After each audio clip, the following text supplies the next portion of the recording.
That's what I'm talking about. And we are live for episode 130, I think, of Trek Live.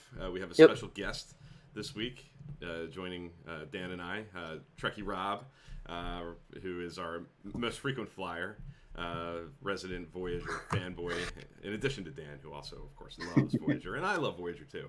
But we are going to tackle season 5 of Star Trek Voyager this week with our fantasy draft. We did this a few weeks ago with TNG season 3. For those who may be unfamiliar with what a fantasy draft is, particularly if you don't live in the United States, where fantasy sports are very popular and a lot of people partake. We essentially will take turns selecting episodes from a draft board. In this case, it'll be the episodes from season 5 of Voyager. We're going to go 6 rounds, so each of us will get 6 episodes to our name, and we'll just see how it goes. I think it'll reveal a lot about our preferences and how we feel about these episodes. And the episodes that don't get picked, there will be 7, I believe, that'll be left undrafted at the end. So you'll catch on as it goes if you're learning about fantasy drafts. I'm sure we'll have a draft board up on the screen to make it easy to follow, and we're looking forward to it. So Dan and Rob, how are you guys doing? Rob first, welcome again. What's new with you? Thanks for having me. Cool. Nothing particularly. Still in lockdown. Indeed. Although things have eased, but no, all good here. Obviously, been watching a lot of season 5 of Voyager to prepare. Like to hear that. Yeah, I mean, having the episodes fresh in your mind. Did your homework. I did my homework. Good. Cool. Dan, how you doing? I'm doing all right. I'm still kind of waking up. Still kind of recovering from last night's Trek After Dark. Yes. We had a great time. We did. But I'm excited to talk some Voyager. Yeah, me too. I'm also recovering. Last night was we did Trek After Dark. We watched what did we watch last night? We watched Future's End parts 1 and 2. We watched Identity Crisis from TNG, and we watched Maneuvers from Voyager. So with a lot of conversation in between, just kind of hanging out, having a good time. But it was a late night, especially for Rob, who is 5 hours ahead of me, 8 hours ahead of Dan. So we have a wide array of time zones here. And coffee. Yeah. I can only imagine. It was a late one, but it was a fun time. It was really good fun.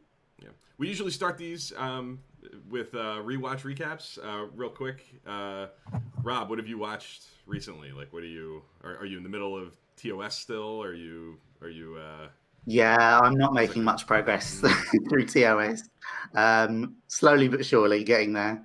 I just get distracted too easily with other episodes. I go back to my favourites all the time. So been watching season 5 of Voyager, bits of TNG. I've even watched The Undiscovered Country yesterday, which was good fun. And Insurrection, watched that recently. Yeah. So I envy your ability to bounce around like that. I struggle with Same. that. I feel like I need a system. I can do it on occasion. I can pop in a random thing like we did last night when it's in a setting like that. But if I'm just kind of casually watching, I tend to find a groove with the show. But I definitely I wish I could bounce around as much as other people do. What about you, Dan? Where are you on your DS9? So I'm still working through my Deep Space Nine season 1. I think the episodes I watched this week for Storyteller and Progress. Storyteller, a little bit middle of the road. Not my favorite episode, but I did mind Progress. Progress has some good Kira stuff where she gets to, do some of her Bajoran duties. And there's some good Jake and Nog stuff in there too. So it was just a fun kind of B- C+ episode, I think.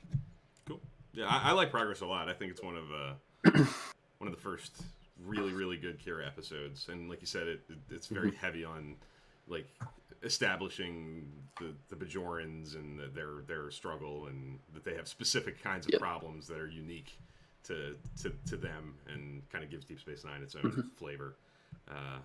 So yeah, But I will talk about this maybe in our see it or skip it. Mm-hmm.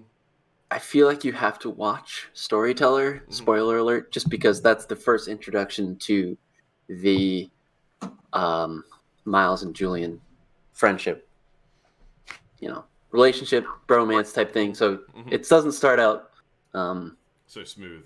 great. Yeah, so that's cool to see. So yeah, I think I find that often the case, even in the episodes that, because I'm not a huge, the Storyteller would not be high on my rankings either. Yeah, but it does bring some pretty important character development to the forefront with O'Brien and Bashir, and kind of laying the groundwork for where that's going to go. So to not watch it, it kind of takes the teeth out of that arc, their relationship, a little bit. So that's why I personally tend to watch the whole thing and not do like a curated rewatch like others are able to do, because I want those moments and pieces of character development. Do you agree, Rob, with that? I mean, you kind of snickered and smiled. Are you a fan of the Storyteller? Where would that sit? Is that a it's one. Yeah, I'd probably skip it. It's one of those ones that I mean, you're right. Appreciate the honesty. There are some bits in there that are worth watching. Yes, but there are also some bits in there that are a bit like, yeah, not the greatest Trek. Take them. Yeah. I feel you. I'm right there with you. For me, I'm kind of paused with my formal TNG. I'm in season 3, but off to the side, I've been rewatching a little bit of TOS for some weird reason. I'm like halfway through season 2, like right around the same point you are, I think, Rob. Maybe a little behind you still, but that's kind of very casual, not looking to grade or rate or rank or anything. Just kind of casually watching, with no pressure to watch with a very critical eye for a change, which I'm enjoying. Getting to kind of just put my feet up and watch it without having to think too hard about where episodes fit in rankings and ratings and stuff. So enjoying that, but I am on Hollow Pursuits, I think, is the next episode that I would review on Twitter and do the letter grade and MVP and all that fun stuff, which hopefully will happen very soon. So I think we should get started with the topic of the day, with the episode draft. Dan, if you can, I have a lot of stuff Flip a coin. On the screen. Flip a coin for you and I. Rob's gonna have the first pick because he's our guest. We're gonna hand him that. He's the expansion team in American sports parlance. The new team coming in is gonna get the first pick. Yep. Dan and I are gonna flip to see who goes second and third, and then once we have that, we'll turn on the draft board. Actually, I'll do that right now. Put that up there, and we'll get started. So cool. I'll flip a coin real fast. Okay. It is head. Oh wait, I guess we have to call who hasn't. Yeah. Jeez. Okay. I'll call tails, and if you can flip it again, we can. Okay. It is tails. Okay. So you're going second. I'm going second. Dan's going to go third. The draft board is on the screen as I can see it. Looks good. Looks good. Everything's looking good. So we talked about this a little bit last night. The challenge to this is, there are a couple different ways you can approach this. You can just kind of go with your personal favorite episode and not care about what other people are doing, or you can try to be strategic about it. And if there's an episode that you really, really love, but you don't know that people if you're Rob, Dan and I might not love quite as much, do you let it slide and maybe see if you can, get it in the second or third round and pick something that's a little bit more, I don't know, straight, obviously a classic first just to get it. So I'm curious to see what your approach is, Rob. I have some theories about the different ways you can maybe go, and I'm very anxious to hear what your ultimate decision is going to be. So you are on the clock, and what would be your first choice in Voyager season 5? Well, I did think about trying to be really cunning and clever and try and guess what picks were, but I gave up on that and just went for what I like, and I thought I'd stick with that. So I ranked them all in order. Okay. And then I thought I'd pick What's what highest? I like. Exactly. So yeah, you I don't know. People can probably guess my first pick because I talked about it a fair amount. So my pick would be Drone. Drone, yes. That's what I remember you being a big fan of Drone. So my theory was correct. I was talking to Dan yesterday morning when we were doing our test stream for this, and he called it. So I think Rob's going to go with Drone. And that's, I mean, I think maybe we could. That's a great pick. It's a great pick. I'm a huge fan of Drone. I love that episode. Unbelievable guest star, that J. Paul Bamer, however he pronounces his last name, who's been in Trek before. Yeah. Definitely, in my opinion, his best piece of Star Trek is playing one in Drone. I feel like it has everything. It has like that cool science fiction concept with like it's got all Absolutely. that stuff in it, but it's got an emotional punch. It feels like it moves the characters forward. Seven really develops in that episode, I think. I mean, is that kind of all what went into, like, why do you love Drone so much? Why is it?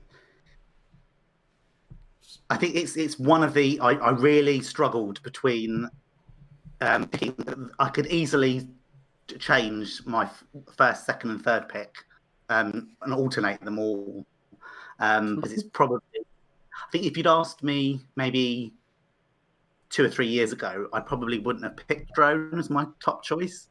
But it's the episode I watch the most. I go back to and watch the most, and it's for all the reasons you said.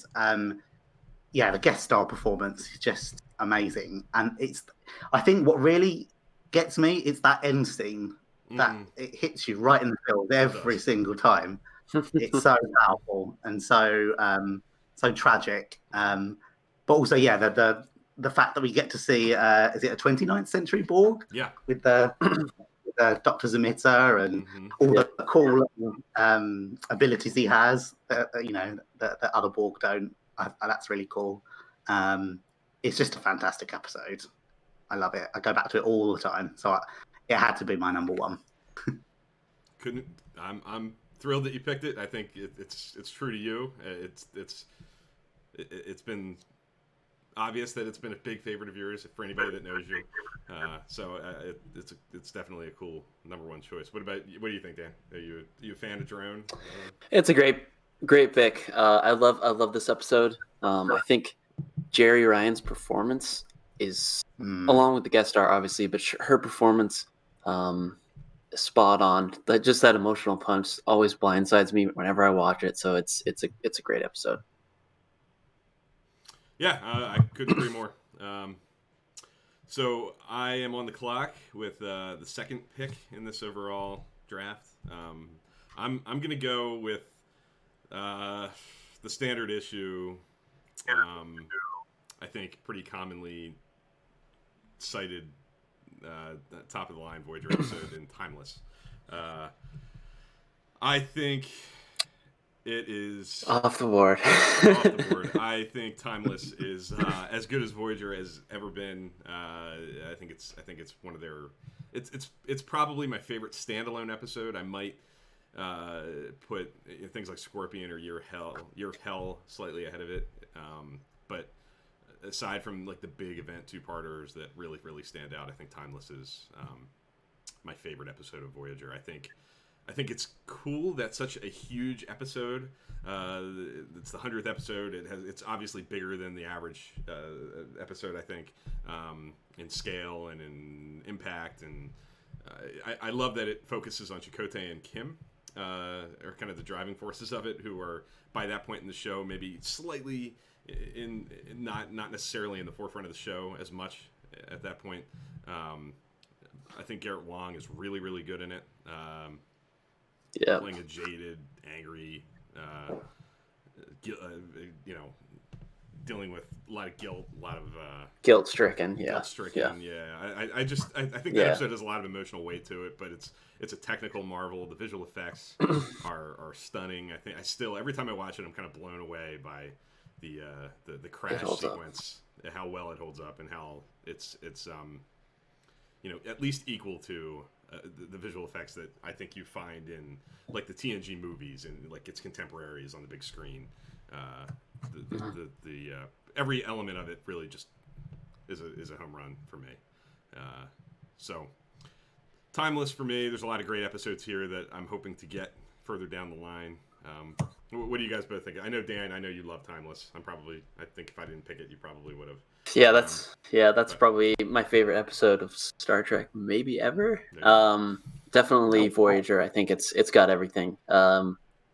You know, like you said, it's I love the story, you know, everything it's a big sci-fi. It's Voyager in a nutshell, but it's also, you know, really polished with, you know, the production side of things. There's some great cuts and cinematography in this episode that I love. So yeah, what do you think, Rob? As pained me as it no, I'm sorry to see it go. Sorry. Yeah, I knew you were gonna pick it. You knew you were screwed as soon as you got you lost that coin flip. The tail. I lost. Yeah. That was. What do you think, Rob? Was Timeless one of the small handful you said that you were kind of tossing around with, or is it? It wasn't in my top 3, but it was very close to that. Okay. Yeah, it's a brilliant episode. I mean, you know, the whole survivor's guilt with him is brilliant, and I love the bit where he's talking to himself in the future. He sends a message to himself in the past. Yes. Yeah. And we get the Geordie LaForge cameo. That's really cool. Oh yeah. Yep. Yeah. Yeah, it's a brilliant episode. Yeah, the message from the future. I had a feeling you.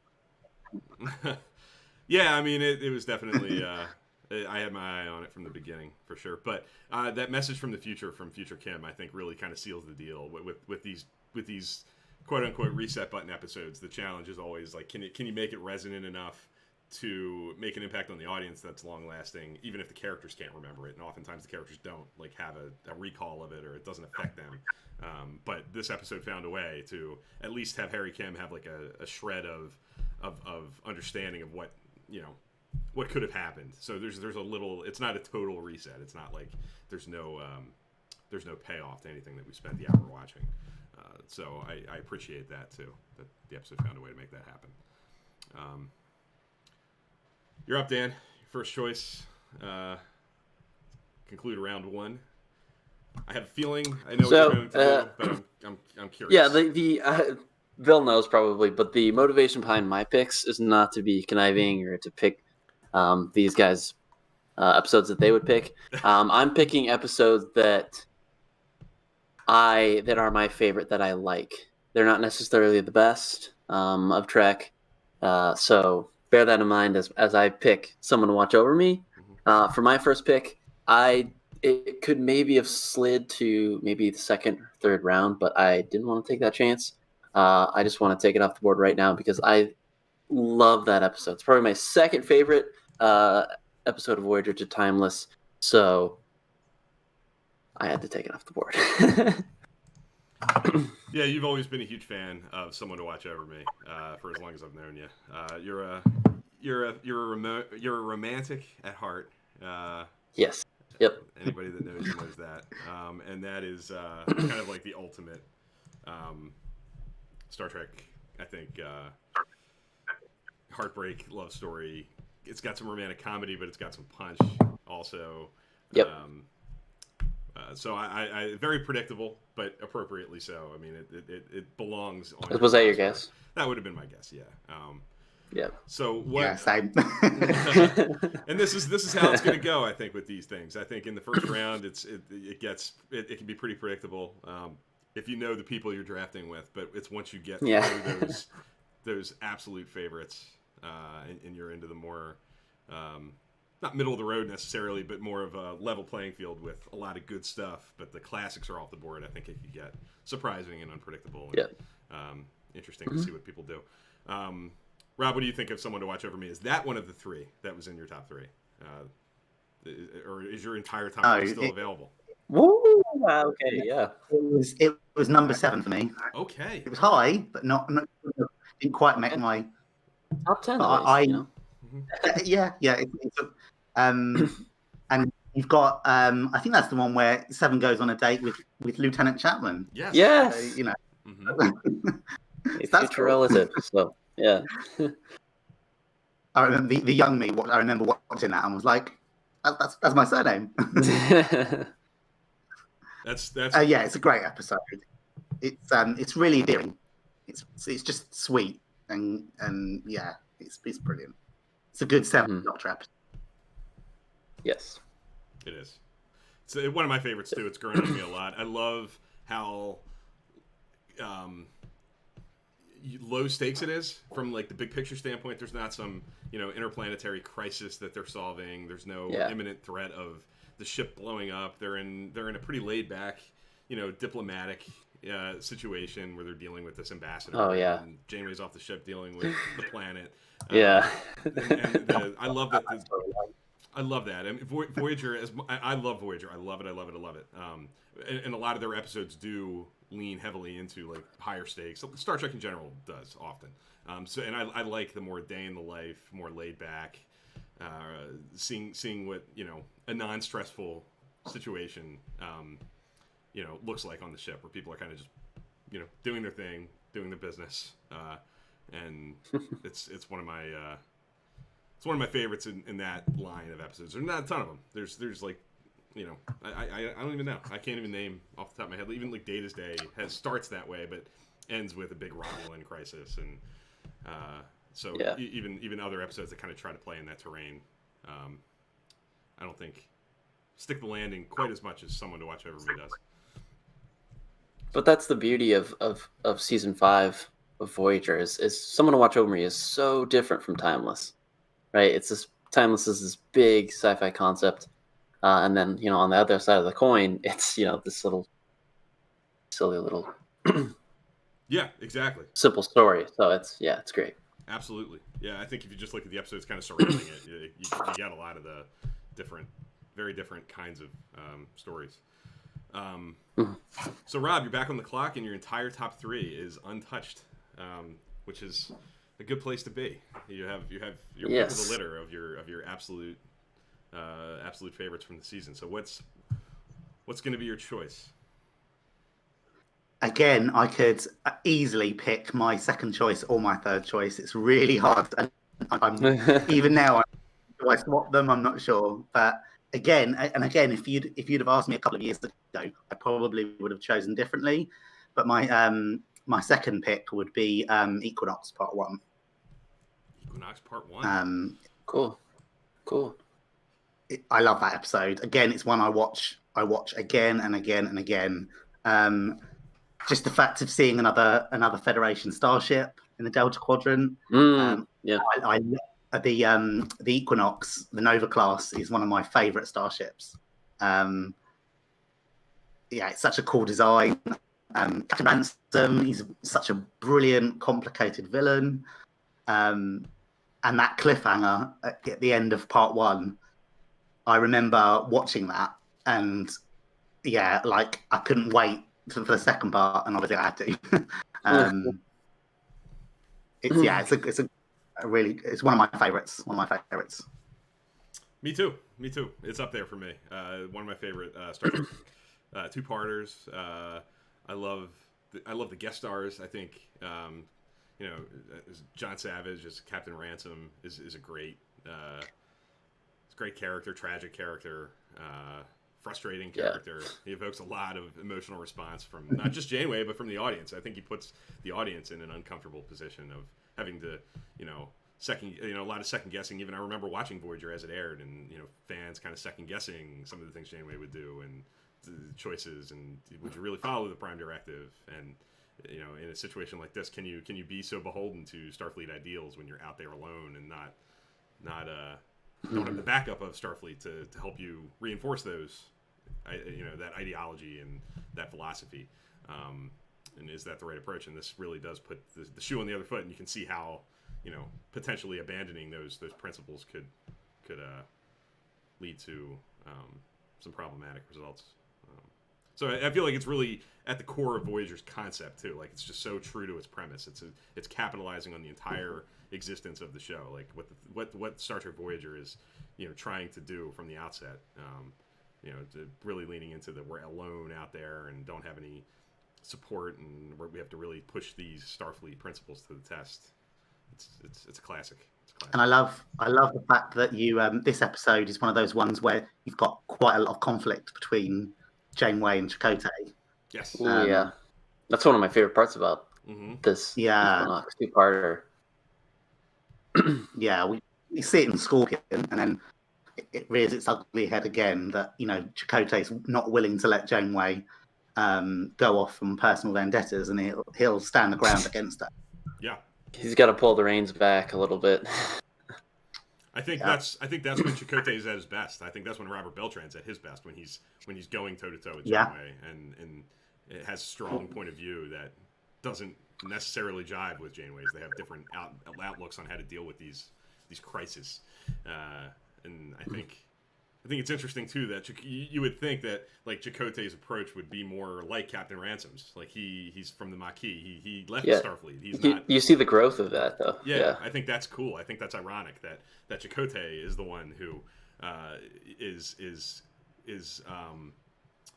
kind of trying to keep Janeway even from like going off the handle too much, and doing things like putting that crewman in the cargo bay and taking the shields down. Like Chakotay is, I think, shown a lot of development to be so resistant to something like that. The stereotypical assumption for a Maquis renegade would be that they would do something like that, but not Chakotay by this point.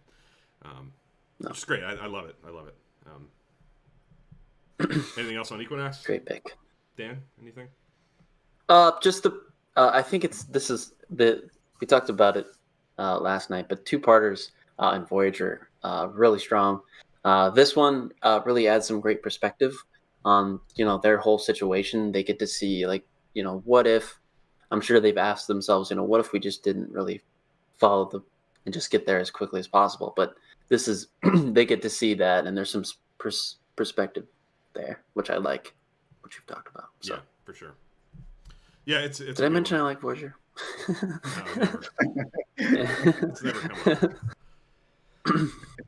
I'm going to go with my second round choice. I have a couple that I'm really kind of. I could kind of equally go with, but I'm going to go with Counterpoint, which for my money is some of my favorite Kate Mulgrew stuff. I think it's Janeway at her best. I love the music in it. I love the use of classical music. I love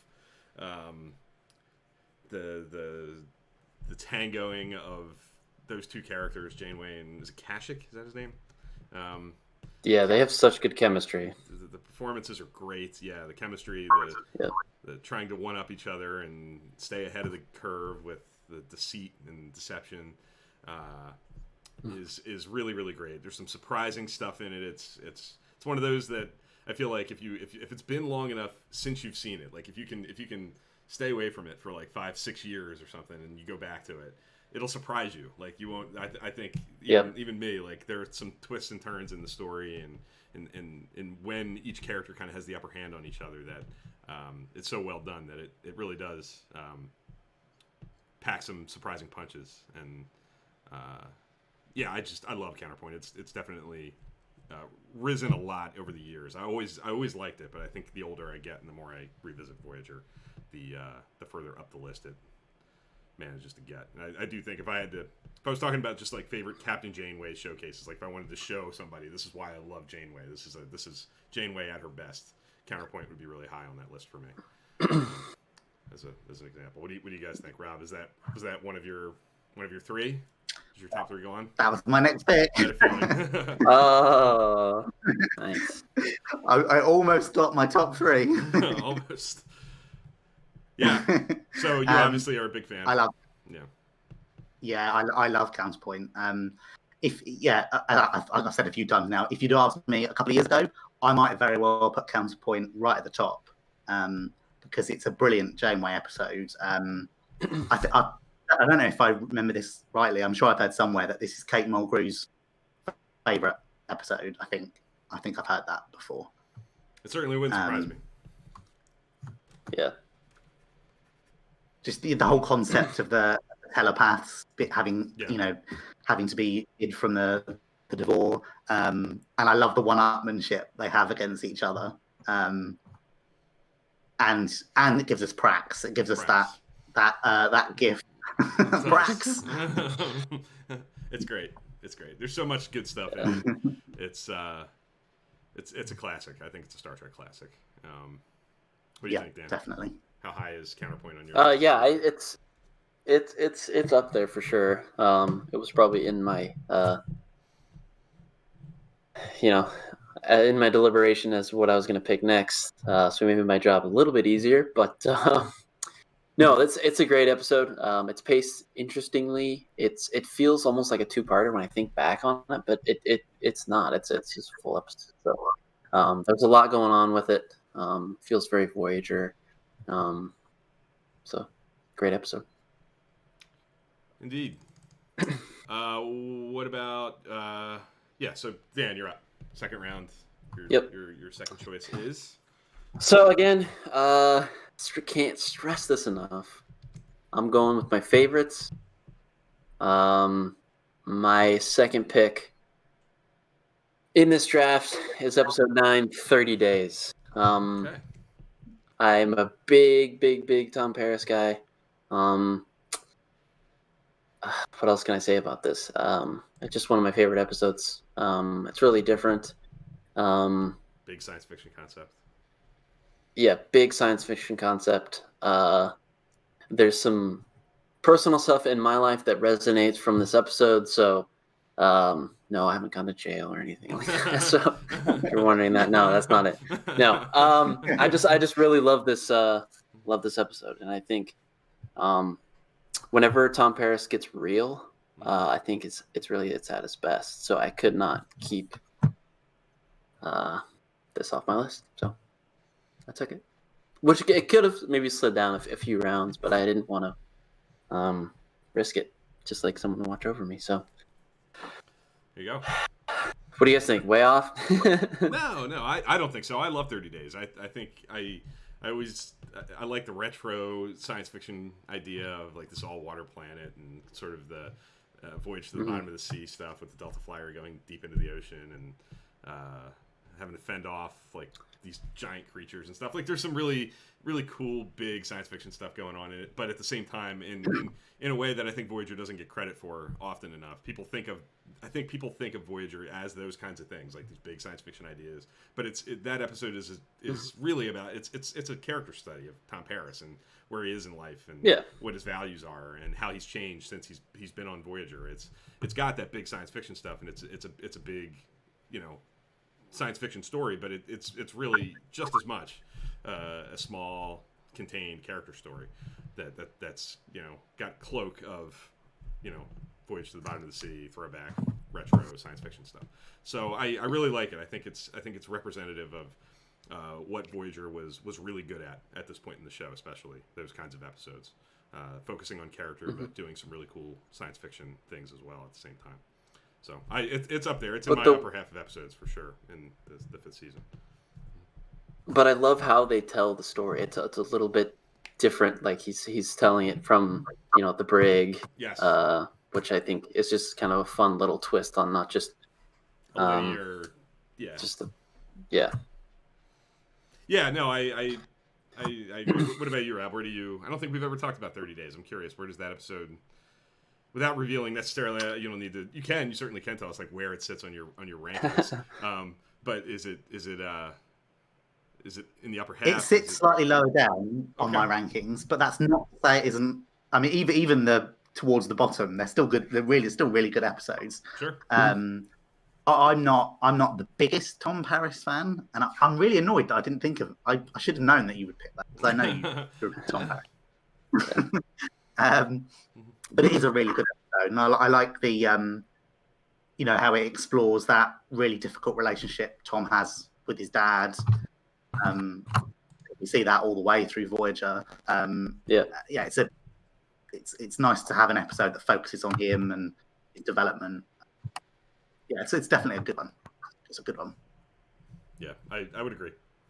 So we're through 2 rounds. We're starting round 3 now.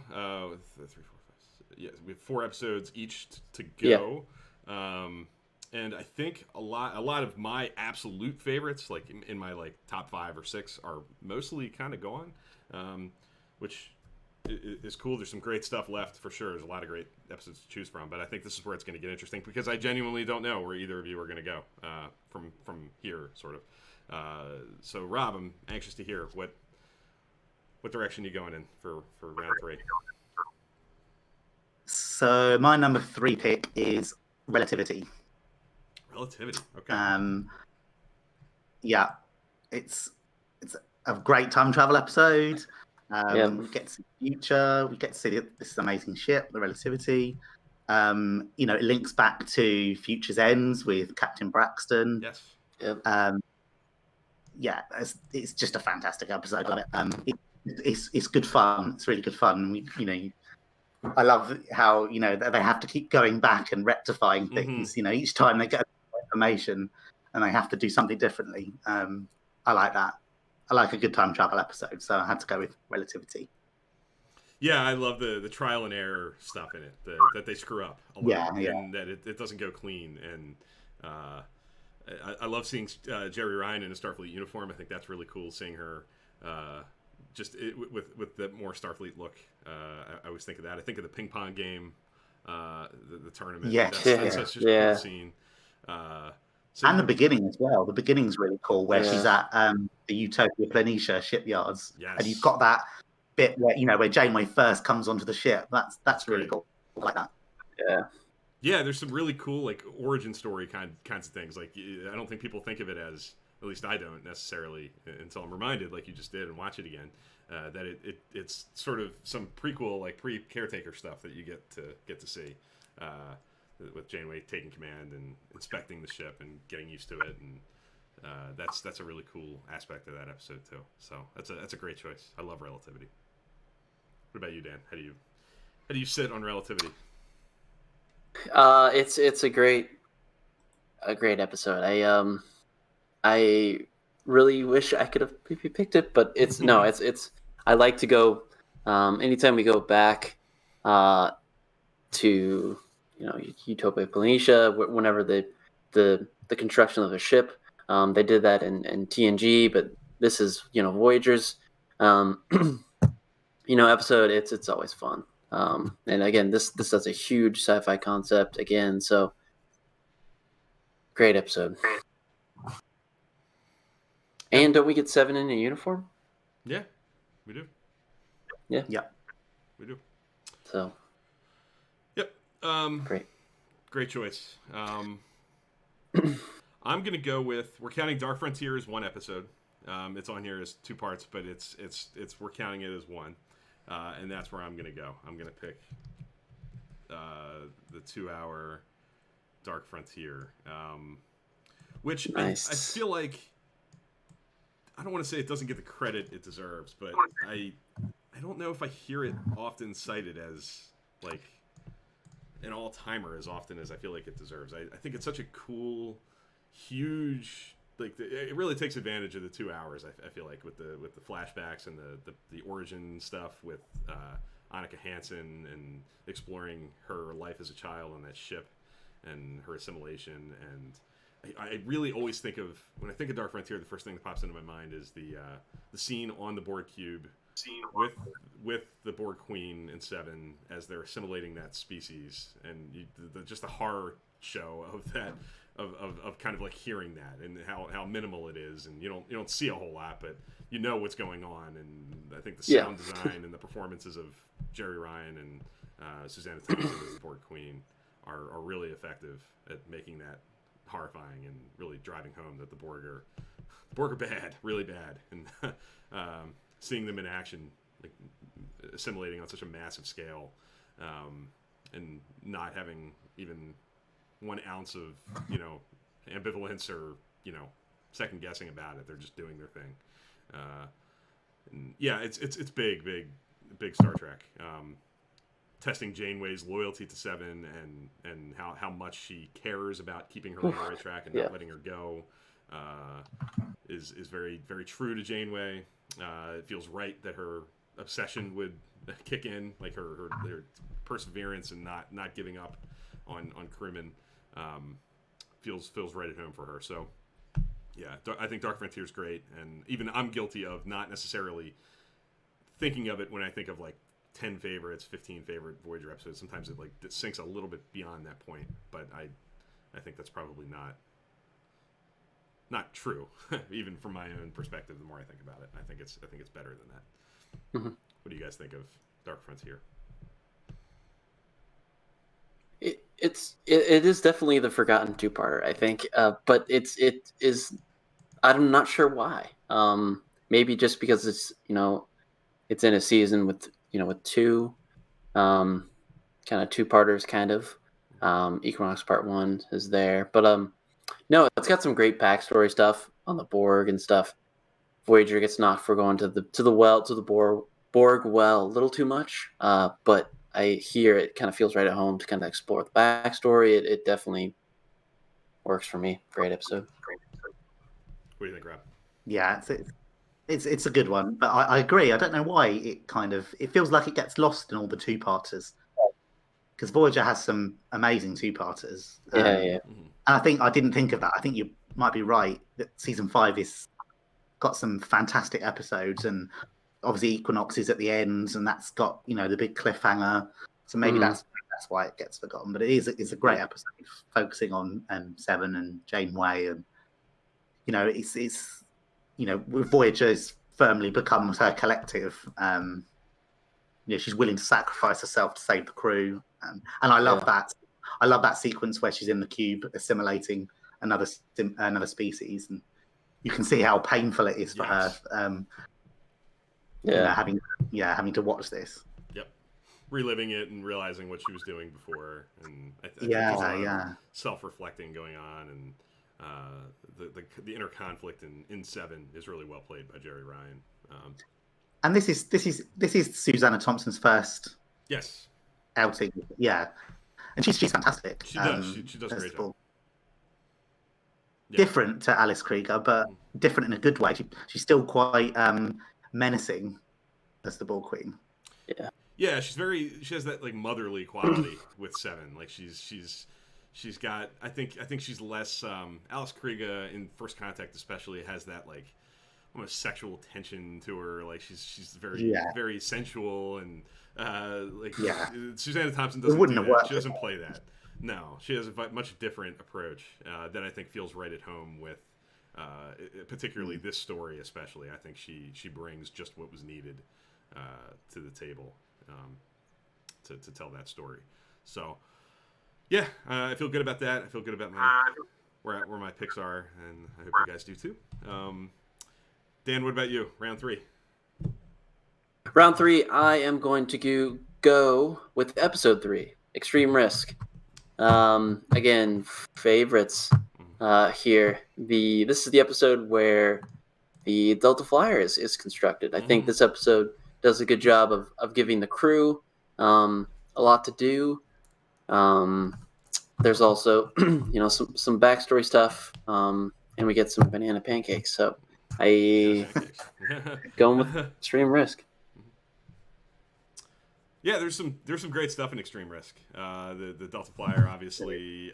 I love the continuity with B'Elanna's struggling with the Maquis being left out, and having that battle inside of her and not knowing how to express it and not knowing where to turn. I love Chakotay in it. I love Chakotay's confrontation with B'Elanna. I think that's really, really good. Really well played.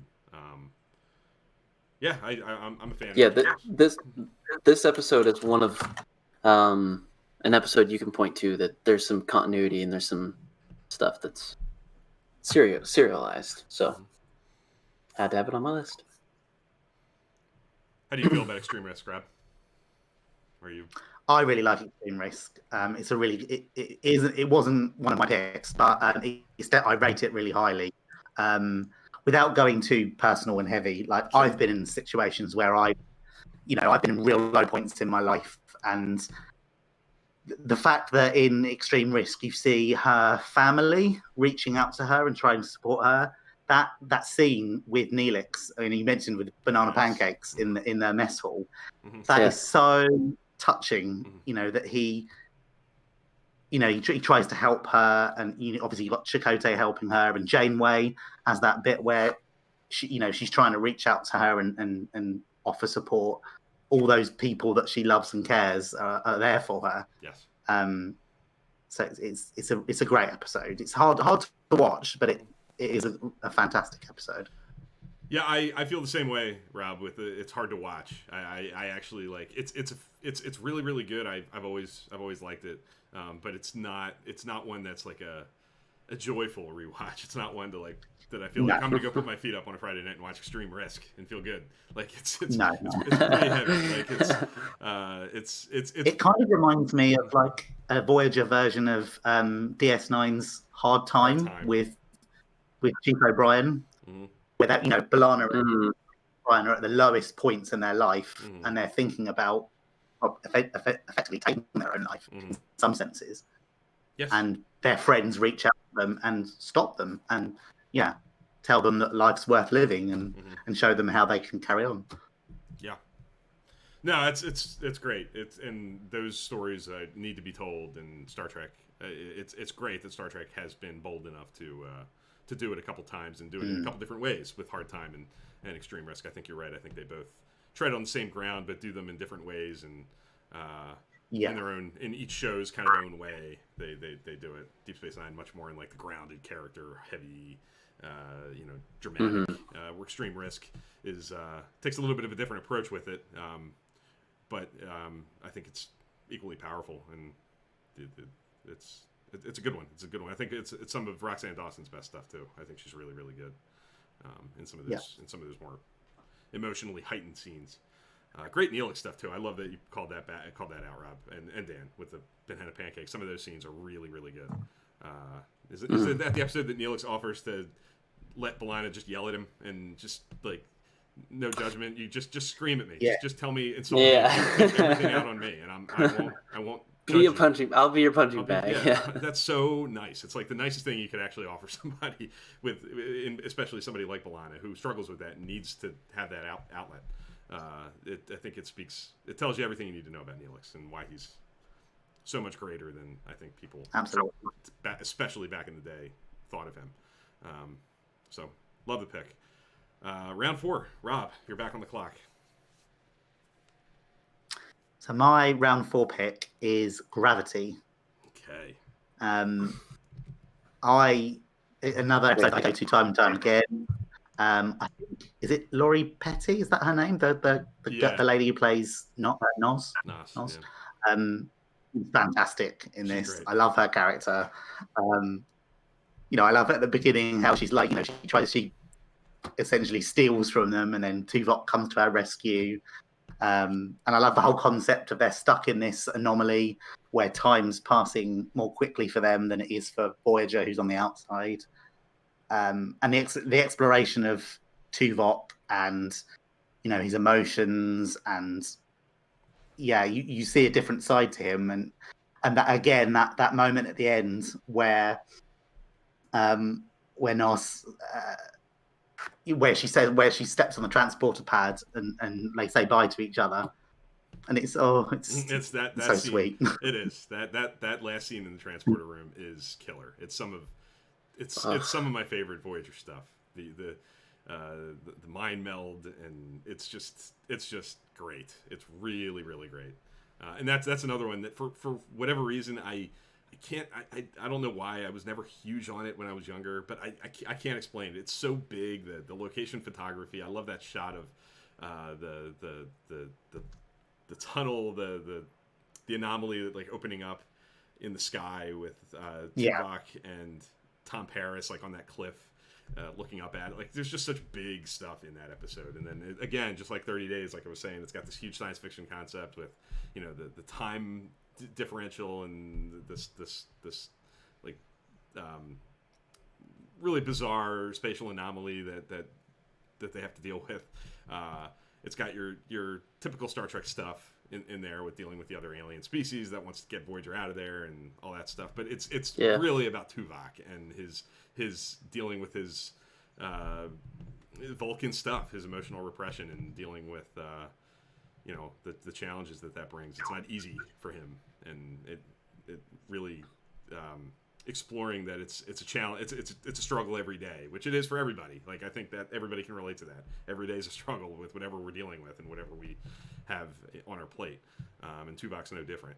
Even he doesn't show his emotions, but he's sure battling them every day. And I love it. I love the flashbacks to Tuvok as a young kid dealing with his beginnings. I love that Jim uses that on Trek Ranks. That's definitely, I think, just by hearing it all the time on the show, it's kind of like risen it in my esteem. It's great stuff. So yeah, that's another one that I feel like I've turned around on and grown to love more and more and more as the years have gone by. So I love that you picked it. Great episode. What do you think, Dan? Yeah, that was going to be my next pick. I was going to see if I could let it slide for another round, but it was a great pick. Yeah. I for my round 4 choice, I'm going to go with Latent Image. I think there's a couple here that I was toying with. Yeah. Killing you, taking your choices. Yeah, that was my next one. That's okay. That's all right. Okay. It happens. I think with especially I was talking to a friend of the show who was on over a year ago now, Danielle, who did our medical ethics episode way back when we were having a sidebar conversation about coronavirus and Latent Image really presenting the choice that many struggling medical professionals are dealing with all the time in this pandemic with who to save and who gets the resources and who gets the ventilator kind of problems that we're dealing with, and seeing the Doctor in such turmoil is really kind of striking and not typical. And I just, again, the things that pop into my head, that scene at the end in the empty holodeck with the recliner, Janeway sitting there with him and just kind of being with him it's just killer stuff. Really, really great. Robert Picardo at his best. It's a great mystery. It reminds me of episodes like Clues from TNG and Whispers from Deep Space Nine, where the shoe is kind of on the other foot and you're in the head of these characters that have no idea what the heck is going on, and because of it really, I think, turns the trope against itself, where in Star Trek, you tend to see these stories with aliens coming in and up to no good and creating deceitful things that confuse and put the crewmen in difficult situations, trying to piece together a mystery, and it turns out that it's the crew doing it to the Doctor for what they think is a good reason. It's not some alien plot. It's something much smaller and much more intimate. I love that about Latent Image. What do you guys think? Yeah, that was gonna be my next pick. It's a really good mystery episode. I feel like as the audience, kind of the role of the Doctor. We don't know what's kind of going on. It's the first time I watched it, I was just there's some surprise there at the end, but it's a great pick, great episode. Yeah, absolutely. It's a good Doctor episode where we see the conflict within him, and I love the fact that Janeway is willing to sit in. If you think back to season 1, they regarded him as a piece of equipment. Yeah. They wouldn't have sat with him in the holodeck, I don't think, and worked out his issues. And now he's firmly one of the crew. They deeply care about him, as they do with any of the other flesh and blood crew members.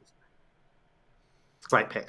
Yeah, definitely. I think there's some really challenging questions that it asks and puts the audience in some uncomfortable positions. I think the very act, and like the Doctor, I think the Doctor has a good point. Like you wouldn't do this to some other crewman. You wouldn't just erase their memory to solve the problem. Yeah. You would deal with the problem and talk to the person and work through it.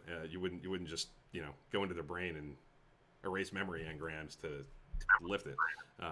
And I think it's an interesting one. It really it's a good ethical dilemma in the true Star Trek sense.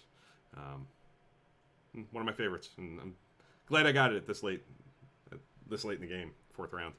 What about you, Dan? Where are you? Round 4.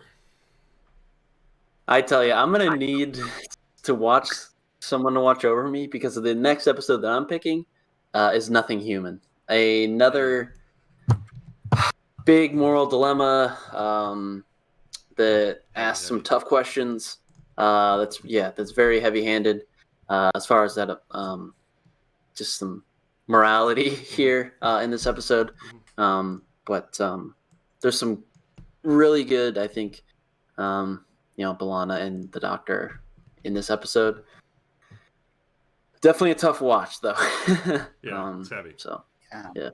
And that's the one I was struggling with. I was torn between Nothing Human and Latent Image, and I think they're both kind of pretty similar episodes. In they terms are. Of that, with really some medical, ethical struggles and going to some uncomfortable places. I think it's underrated too. I think it's really a unsung gem from Voyager. What about you? Because I'm sorry. Go ahead. Yeah, Dan. I mean, just real quick, I think you already have some baggage when it comes to Cardassians, especially at this point. So it's just interesting to explore that kind of side of things. But yeah, had to pick it. Another one too that real quick, I'll just say this, similar to what's the one we talked a little bit about it with, what episode were we talking about, with kind of using the Maquis stuff, or maybe we were talking about it last night. My brain's we were talking about was it Extreme Risk? Yes, yeah, like even with that. No, it was whatever. Well, go ahead.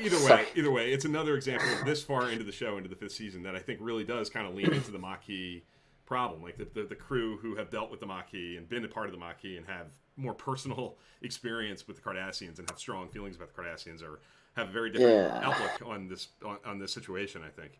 And again, I think Voyager sometimes gets knocked around for they just forgot about the Maquis stuff and everybody's one big happy family and everybody's kind of part of the cohesive whole on the ship. And I don't know that that's necessarily true. If you really watch the show and you put your thinking cap on and really look at the episodes and it's not there every single week and it's not leaned into as like a major story point all the time. But in an episode like Nothing Human, I think it's right there. I mean, there's a distinctive difference, I think, between how somebody that has Maquis background to them is going to look at a problem like this, and I think that's interesting.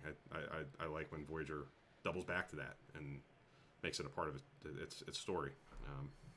So I love Nothing Human. What about you, Rob? Yeah, where are you on Nothing Human? I really like it as well. It's funnily enough, Latent Image and Nothing Human were my 9 and 10. My number 9 and 10 choices. It's a great episode. The conflict between Tom, who wants to save his wife, and he doesn't give a second thought, we'll just use it. And then you've got, is it Tabor, the Bajoran crewman, who it's his grandfather was killed, was tortured and experimented on by this Cardassian doctor. If you're into Star Trek books, read The Battle of Beta Z, because Krell features in that. He's one of the central characters, and cool. You see some fairly horrendous things that he does to Betazoid people. Oh my! But yeah, it's a great one. Really, really good. Interesting. I didn't know that. I didn't know he featured in that book. Interesting. No, he's one of the main. But definitely, I won't tell you what he does, but he does some really horrendous things. Yeah, I can believe it. That's certainly the way he's portrayed in the episode. They don't go into a great deal of detail either in Nothing Human, but they certainly allude to this guy is a bad guy who has some really illicit things in his background. Yeah, I like it a lot. I also I like Tabor. I think that's very TOS actually. Like it reminds me of like Styles and Balance of Terror, where there's this crewman who has a personal history that so happens like in a very TOS way. There's a crewman who really puts a personal face, and it's a one-time guest star, and it just feels homey Star Trek to me that Tabor's there and is so pissed off the way that Styles is in Balance of Terror, or that young ensign in Obsession who has that history with that cloud creature that Kirk is dealing with too. Yeah. Classic Star Trek stuff. Okay, we're into round 5. So we have two picks to go for each of us. Two picks, yep. Where are you thinking, Rob, with round 5? So my number 5 pick, I don't know how popular this episode is, but it's like Dan, I'm picking my favorites. I don't know if it's necessarily one of the best, but I really like this episode. I'm picking Think Tank.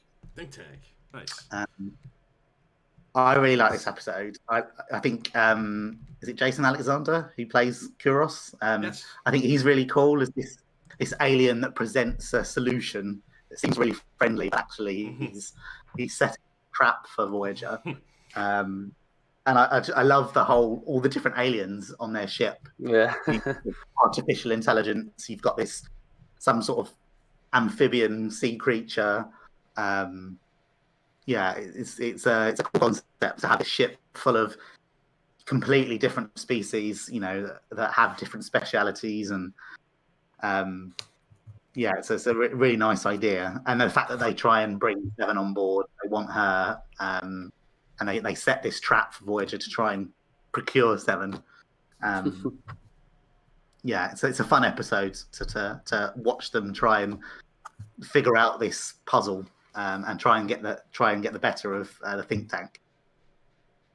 Yeah, I like Think Tank a lot. I think Jason Alexander is really good in it. He's creepy, and that almost very like creepy. whispering voice, quiet, seemingly very benevolent and helpful at the beginning. Kind of reminds me of almost like Dead Stop. Dead Stop, obviously very different. They come across the space station. It's almost too good to be true. It's going to solve other problems, and all they want is a little bit of warp plasma. No big deal. But it turns out that there's a whole lot more going on there, and it's it's more problematic than meets the eye. I think it's good. I think it's a good episode. It's fun. It's definitely got a light. Not it's certainly not light. Like it's not a comedy, but it's an easy watch. It's a good outing. What about you, Dan? Where do you stand on Think Tank? It's a great sci-fi concept. I think it fits right at home in this season. It's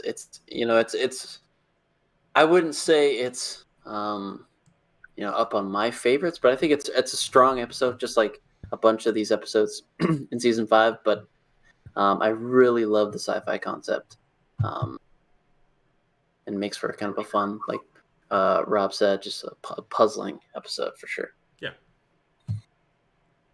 Agreed. So I'm going to go. I'm surprised. I mean, I'm not surprised because of the quality of the season, and I know how many episodes are good here. But the number of kind of good choices I could go here, I'm torn between 2 or 3. I'm going to go In the Flesh, which is Species 8472. I've always been kind of mixed here. I like it. I really like the episode a lot. I like seeing Starfleet headquarters and the outdoor photography like that. That's just kind of a change of pace for Voyager, especially. I like that. I think Robert Beltran's really good. I like what's her name, Archer, the female Archer in the 24th century. I love the twist of it, like just the opening being so, like, if you're a Voyager fan and you don't know anything about the show, like you don't know what's coming, you haven't seen it before. Just the opening of they're on Earth at Starfleet. Chakotay's walking around like, what the heck is going on? I think that's a great opening. It's got a really good score, but I struggled a little bit with back in the day, especially. I kind of always had this struggle with the sort of wrap up of 8472 being maybe a little anticlimactic, but at the same time, the older I get, the more I kind of accept it and like it. That it doesn't have to be that they find a way to make peace and come to an understanding. That's Star Trek. That it doesn't have to be this big, antagonistic conflict that never ends. You can come to an understanding, and I like that the episode takes that approach. Even though I think after the end of Scorpion, I don't know. I guess what I'm trying to say is it feels a little rushed and a little easy at the end for me. But I like what they were. I like the message of it. I like what they were aiming at a lot. What do you guys think of In the Flesh? Rob. I really like it. Great episode. I like that we see Species 8472 again. I quite like the fact that they, because I think 7 is constantly trying to push for the military, side of dealing with them, as where Janeway's like, no, we need to. I think she's the one that disarms. She says, she shows has a sign of goodwill, and she disarms the weapons first to show them that, we'll make the first move. I like the fact that they work towards peace and there isn't a military conflict. I think, the character. It's great to see Boothby. It's great to see Starfleet Academy.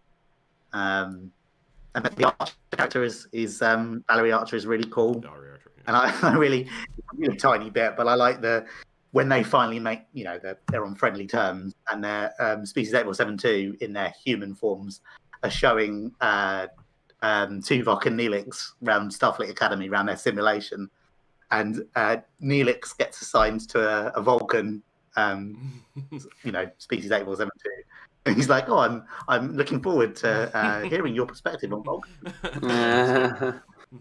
I like that bit. But no, it's a really good one. Yeah. What about you, Dan? Any thoughts on In the Flesh? Yeah, I think again, I like kind of the setup. I think it's an alien trope to come to a place that's similar. I don't know how to say it, but it's nice, to come to a familiar place, but it's also to be able to see the differences there, especially with the characters. But I think again, it's a little bit rushed, like you said, but I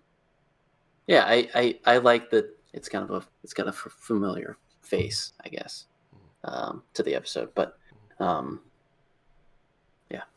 I don't know if that made any sense. It's a good pick.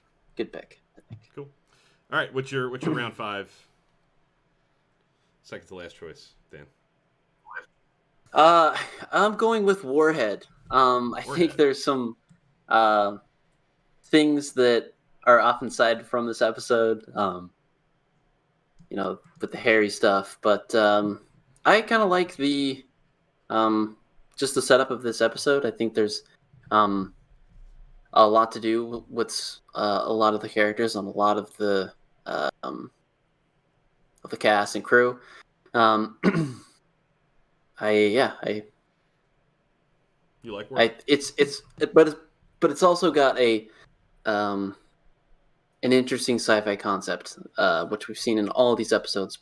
With the warhead, the missile, its memory is damaged. So it's there's some technobabble in there. So you got to disarm it before it wakes up. So it's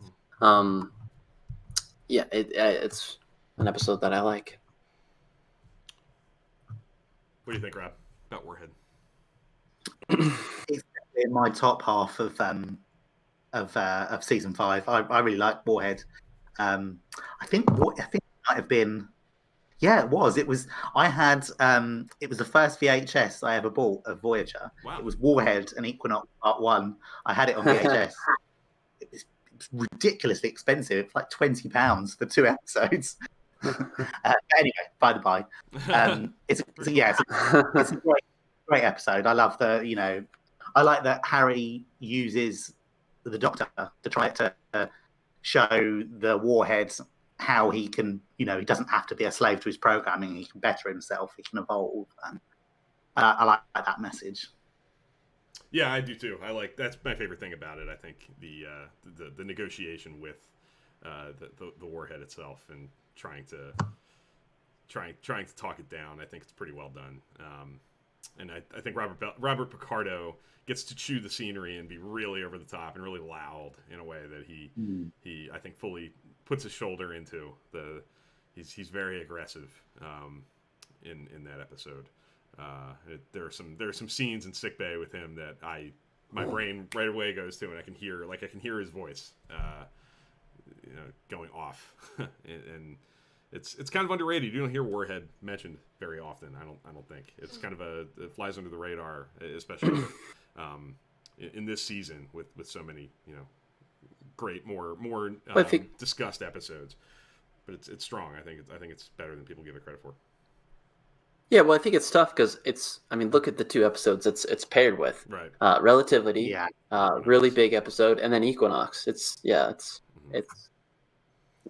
I think it can be easily forgotten. Yeah. For sure. Yeah. And then you get into the beginning part of season 6, and there's some huge episodes there too. So it really is like exactly. Watching it and watching it like on Netflix or on Blu-ray, or not Blu-ray. It's not on Blu-ray, on DVD. It's kind of in the mix of some really heavy hitter kinds of episodes. So maybe that is why it falls by the wayside a little bit as far as what people talk about. So cool. I'm glad it was picked. That was one of the ones that I wasn't sure would go. But I think it's worthy of being picked for sure. Absolutely. Round 6, your last choice, Rob. This is it. Final round. You get to take one more, and what's sticking out to you on the list? I wish I could go for a really happy, fun episode, but I'm not. I'm going to go for exactly the opposite. I'm picking Night. So this the first episode. Sure. Ooh. For various reasons. So you've got. I love the fact that it goes back to all the way back to the beginning, and it shows you how conflicted Janeway is with the decision that she made, because earlier on it felt like she was very certain, I've made this decision and we're going with it. And now that she's obviously, they're in this void, they've got time to dwell on their past actions. She's so conflicted, and she's blaming herself for the decision that she's made and the fact that she's stranded the crew there. I like the exploration of that. And the fact that it's she's depressed, basically. She's really depressed. She locks herself away, doesn't interact with the crew. But I also like the social message of the episode with the whole environmental aspect. We meet the Malon. We meet the Malon, and we see them putting their toxic waste in this void that's infecting the people that live there. And I really like at the end where Voyager helps these people get rid of the Malon, and these people, these aliens that live in the void, come to their aid and help Voyager get through the void. But I also like the fact that that Tuvok and Chakotay, and in fact the whole crew, there's that scene on the bridge where Janeway, she doesn't want to repeat the mistake that she made in Caretaker, and so she's willing to take a shuttle and destroy the wormhole herself, so that the crew can get through the void. But the crew don't allow her to do that. They basically say, no, we'll stick out another 2 years in the void just so we can keep you with us. Yeah, I like that. I love that too. It's also, so even though it's a really difficult, it's a hard episode, it's not full of joy and happiness. No, but it's a good episode. It also kind of strikes me it might be the episode about stay-at-home orders and quarantine and things that we're just coming out of, at least with the hardcore part of it maybe behind us, at least for now, with really having to self-quarantine and deal with not having anything to do and being around people in close quarters for extended periods of time and not really having an outlet and having to share resources and split holodeck time, maybe things like that are relatable for a lot of people right now. So I think that one takes on a whole new, like great Star Trek often does. Things that maybe you couldn't relate to 25 years ago or 50 years ago in the case of TOS. There's a whole new layer there that our world has kind of exposed and provided the episode. So Night has only gotten more relevant as time has gone on, which is very cool. So glad it got picked. Glad we got to talk about it in the context of a selected episode. We're going to talk about the unpicked to kind of wrap this up, but in a few minutes. But I'm glad it got picked. It deserved to be one of the drafted episodes, I think. What do you think, Dan? If I remember correctly, you've always been you like Night. Yeah, I love Night. It's a great episode. I think it doesn't really fit with the episodes that I picked as far as levels of toughness to get through, but it's a great episode. I think there's some continuity here that is really cool. This is like it's even 5-6 years, however long it's been, still struggle with it. Mm-hmm. So I'd like to see that in this episode and this season. So great pick.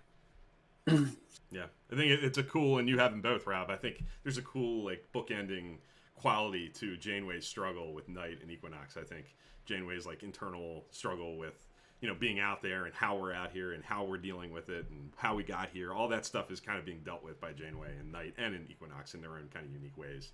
And they're both your episodes. You drafted them both. But I never thought of that. I never thought of it through that lens, that those two episodes at the beginning and end of the season are kind of exploring similar terrain in Janeway's head. So really cool. For me, my last choice, there's a couple here that I could go with. Two very different episodes that I'm really torn between. But I'm gonna give myself some levity, some lightness on my list, and I'm gonna go with Bride of Chaotica. It's staring me in the face, and I'm surprised it's unchosen. That was my next pick. But I like Bride of Chaotica a lot. Another one that's kind of grown on me over the years. It's really funny. The humor in it really works. It's just right in the middle of that season. It's a breath of fresh air. You look at episodes. It's kind of bracketed by with things like Latent Image and Nothing Human and Dark Frontier. Some really heavy hitters on the emotional side, and I think it's important to for Star Trek especially to be versatile and be able to play with different tones, and Bride of Chaotica really does that. And I think it's one of Star Trek's better comedies. There's a deep bench of them. There's quite a few over the different shows where they really lean into the comedy and try to be funny. Voyager has a few on its own in its own series. But I like Bride of Chaotica a lot, and I think it gives the cast a wide array of the cast, fun things to do. Obviously, Robert Doug McNeil and Garrett Wang being very at home with Captain Proton stuff, but Janeway playing Queen Arachnia and is unbelievably great. Robert Picardo is the president of Earth. It's really, really good stuff. Tim Russ, walking around that holodeck simulation, kind of like in his Vulcan way, in quiet disbelief that this is what these guys do for fun. The illogic of it is great. I really enjoy Bride of Chaotica. What do you think, Rob? Is this? I'm pretty sure this is the episode where they're in the conference room.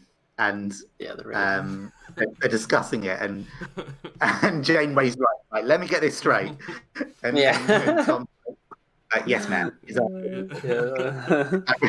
really straight faced. Mm-hmm. It's a great episode. I love Janeway as Arachnia. And you're right, just the fact it's just so much. It is a breath of fresh air because there are some really heavy, deep episodes in season 5, so it's nice to have something just fun, just really silly, really fun. Yeah, couldn't agree more.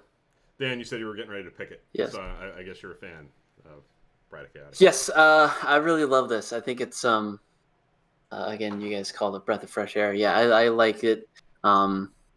It's so lighthearted, but I don't think it goes like to a place where like overly silly. I think it's definitely a lighthearted episode, but I think there's some great qualities to this episode that make it a tough one to miss. I'll say that. But I love I like retro things. So it's and the bromance here with Harry and Tom have to go to the rest of the crew to kind of help them get through this. But there's some great stuff in it. So yeah. Agreed.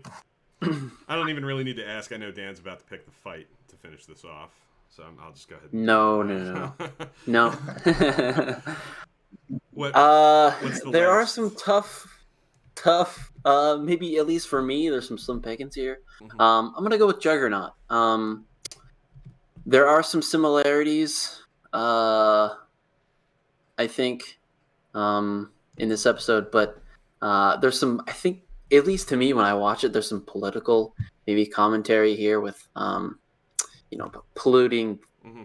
I don't want to say planet the sector with toxic waste, but it's kind of like a kind of a fun actiony type of adventure thing with some political backbone that I think makes for a decent episode. So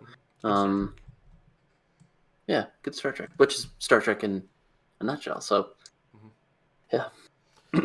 Yeah, Juggernaut's fun. It's What do you guys? Yeah, I think Juggernaut's fun. I think it's a good action story. It's kind of, I don't want to say it's lighthearted, but it kind of it knows what it is. It's kind of I think there is some obvious commentary about the environment and pollution and the Malon. Every time the Malon are on screen, it's all over it. Like these guys. Yeah, it's always about that, right? There's some good stuff with B'Elanna too, dealing with her temper and her constant struggle with these kinds of situations. So there's meat on the bone there from the character's angle and some social commentary as well. But I think it really leans into we're doing an action kind of story this week and kind of going straight for the jugular with that. And I appreciate it for that. I think it's another one. It's not lighter in the sense of like Bride of Chaotica, but I think it's a nice break from some of the more really heavy punching emotional kinds of stories that you get throughout the season. So what do you think, Rob? Where does Juggernaut kind of land for you? It's not one I've watched in quite a while, actually. So I need to go back and watch this. But yeah, I remember that whole action element with B'Elanna. And is this the one with the one of the crew members that's kind of been deformed and it's kind of like meant to be a monster on the yep. It's got some horror elements to it, trying to track down what the heck Yeah. going on, who's doing it, and there's some alien stuff like the movie Alien going on. Yeah. Too, with people getting picked off and I would encourage you to. Yeah, I need to go back. It's pretty good. It's a fun time. Yeah. So that concludes the selections. We have our undrafted episodes, which I think there's some good ones here, at least in my opinion. Once Upon a Time, I'm not quite as big on. That would be towards the bottom of my list, personally. Infinite Regress, I really like for Jerry Ryan's performance. That's kind of where I was struggling. That was like on the edge, and I was toying with it. For both of my last two picks, Within the Flesh and Bride of Chaotica, I could have gone with an Infinite Regress. Her performance in that strong, really strong. Bliss, the Disease, Course Oblivion, The Fight, and 11:59. So some of them I'm not surprised The Fight. I'm not surprised 11:59. And Once Upon a Time, I kind of anticipated them going undrafted. The Disease too, I kind of figured would go. The surprising ones to me are Infinite Regress and maybe even Course Oblivion. I knew Dan wasn't going to pick Course Oblivion, but I wasn't sure. Even myself, I could have seen myself maybe going there if the draft board fell a different way. And let me ask. Course Oblivion would have been my next choice. That's the next one I've got. Yeah, because I love how it ties to the demon planet. Yeah, I like that. Course Oblivion is definitely, we've talked about it a few times. It's pretty polarizing. I feel like there are people who are really not big fans, but I think you'll find it on like top 10 lists for Voyager. I think there are people who really love it. So I wasn't sure where that would go. So you just basically answered my question. I was going to ask everybody, of the episodes that are unchosen, if you had to, when this is over and you're going to go sit and relax for the rest of your day, if you had to watch one of the undrafted episodes, which one would you go to? What would be the one that you would pop in? I assume yours would be Course Oblivion, Rob? I think it would, yeah. Okay. I think it would be Course Oblivion, yeah. Mine would probably be Infinite Regress. Another one that's not a great time, not one like I'm going to put my feet up and relax and watch Infinite Regress. It's pretty rough stuff, but I do think that's a strong, not necessarily a classic, but for the performance aspect of it, Andre Ryan's part. And some interesting direction with the end. I always think of that, like, isn't it a mind meld when Tuvok's trying to help Seven? Some really funky, weird camera work and cinematography going on there. That's unsettling.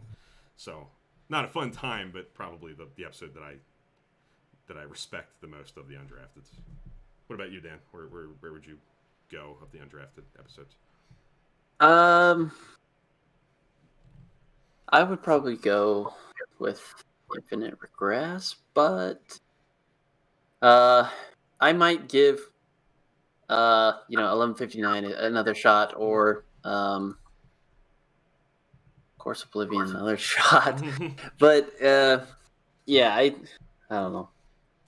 I would maybe stay away from Infinite Regress, maybe, and then give Course Oblivion or 1159 another shot. I think there's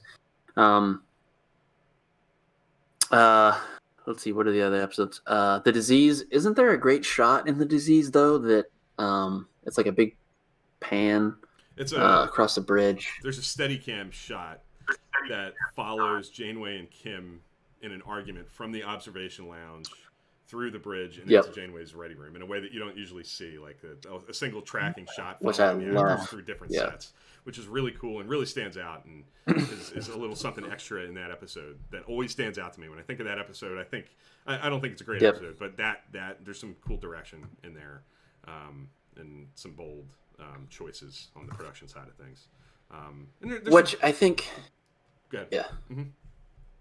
Which I think there's...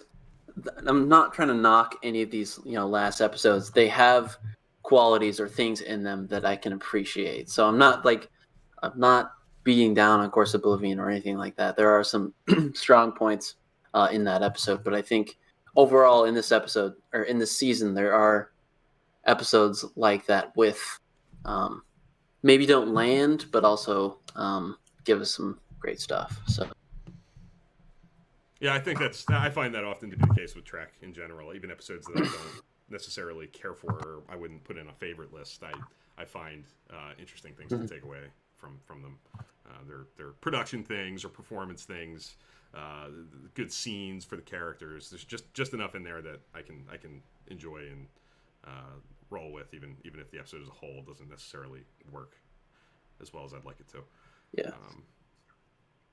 So, any final thoughts on that you kind of want to talk about with your episodes, or certainly don't have to. I think your draft boards speak for themselves.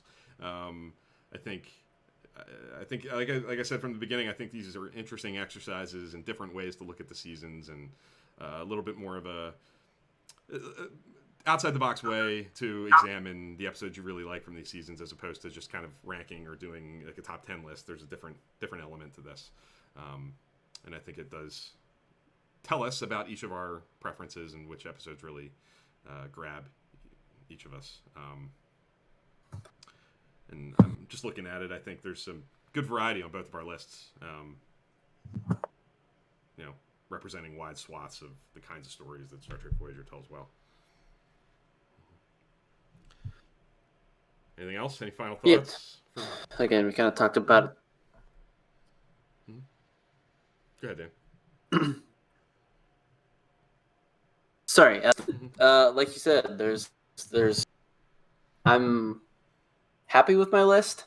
I think just as a whole, this whole topic thing, it's definitely tougher with more people. I'm noticing.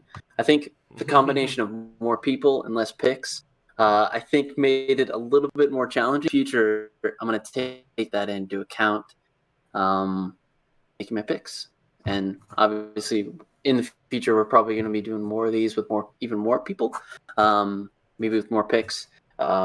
So it should be fun. It was a learning experience as well as a fun time just talking about Voyager. For sure. Yeah, it's a really fun thing to do. I really enjoyed doing this. And I'm looking at I numbered them. Pretty much my bottom picks were the ones that were left pretty much. And I got most of my top 6 picks. I only didn't get 2, I think, Counterpoint and Timeless. So yeah, cool. I really enjoyed it. It's a really fun way to look at your favorite episodes and compare them to other people. So yeah, thanks for having me. It's great. Absolutely, it was great. And like Rob said, or like Dan said, I think adding the extra person adds a degree of and having less picks as a result definitely adds to the challenge of it, and adds to the unpredictable. Like when it was just Dan and I, that was fun the first time we did it with TNG season 3. But I feel like I know Dan pretty well, and I had a feeling for where he was going to go, and having picking 10 each was a pretty easy thing to do. But when you reduce the number and you have to be a little choosier, and you don't quite know what the other people are going to do, it adds another element. The other thing I'm eager to do is to maybe pick a season that isn't as necessarily top to bottom strong. Pick a season that it has maybe a few less great episodes, and because I find it interesting. I find it most interesting when you get through the really great ones and you're into the more, you don't have the classics to choose from, and I think that tells you like which of these episodes really draw Rob or really draw Dan when you get into that population of episodes that aren't the standout classics that everybody always talks about. I think that's interesting. So picking a season like TNG season 1 or 2, or DS9 season 1 or TOS season 3, where there's maybe a little less to choose from on the classic side of things, would be an interesting different approach as well. So I think we'll be doing that soon. And yeah, you'll definitely be back if you would like to be, Rob, for more of these in the future. Absolutely, yeah. We appreciate you taking the time and putting the work in to revisit some of these episodes ahead of time, and to bring your unique taste and your own voice to the conversation. I think it makes for a fun conversation as always. Real quick, I don't want to spend too much time because we're running pretty later than we usually do. This is a long one, which is to be expected for a topic like this. Because the cool thing about it too is we got to talk about most of these episodes. Like the big chunk of them, we got the chance to have a back and forth and share our opinions on. Yeah. So we really talked about a wide swath of this season. But other podcasts, we usually end with that. Do you have other shows you'd like to shout out? Things you've been listening to on the podcast front or the YouTube front? I'm curious to hear. Rob, you first, of course, and tell us about the Star Trek Book Club. What are you guys reading now, or what's coming up as well? I'm always eager to hear and give you that opportunity to talk about that. So, if you're an Enterprise fan, come and join in this month, because we're discussing the third Enterprise novel, which is Uncertain Logic. So yeah, come and join us for that. You're more than welcome to come and chat Star Trek books. In terms of podcasts and YouTubers, I listened to one of the latest Primitive Culture episodes on Trek FM. They were talking about critical care, the Voyager episode Critical Care, and which was quite relevant. Looking at the health systems and the dilemma with resources, and that was quite interesting.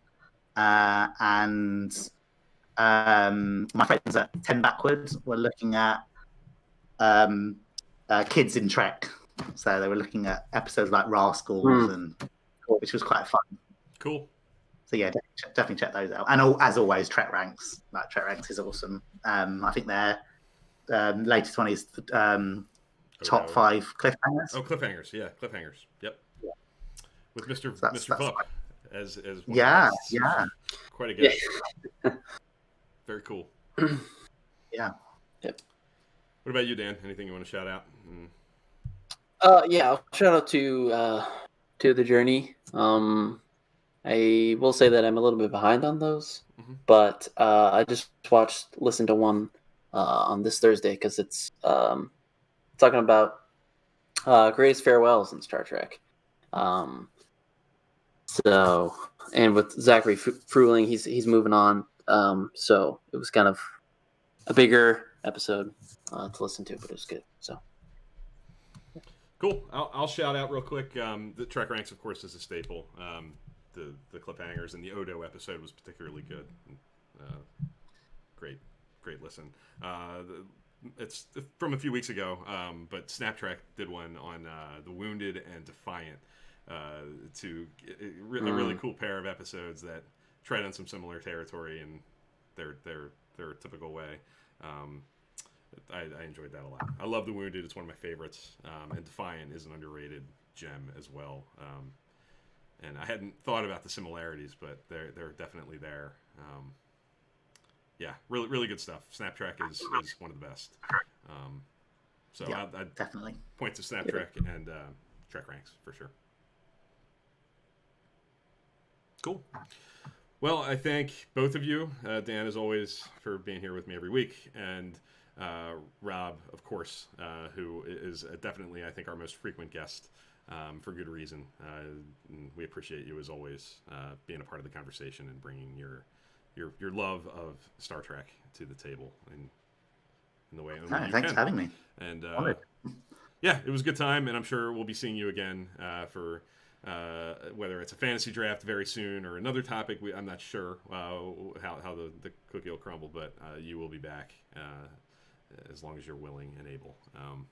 So absolutely, stay tuned. I think next week we're going to double back to the topic we tried to do last week but had technological fails that prevented us. I think, and we haven't totally talked about this, but I assume we'll probably do shuttles, have the conversation we were going to have last week next week to get that off our plate.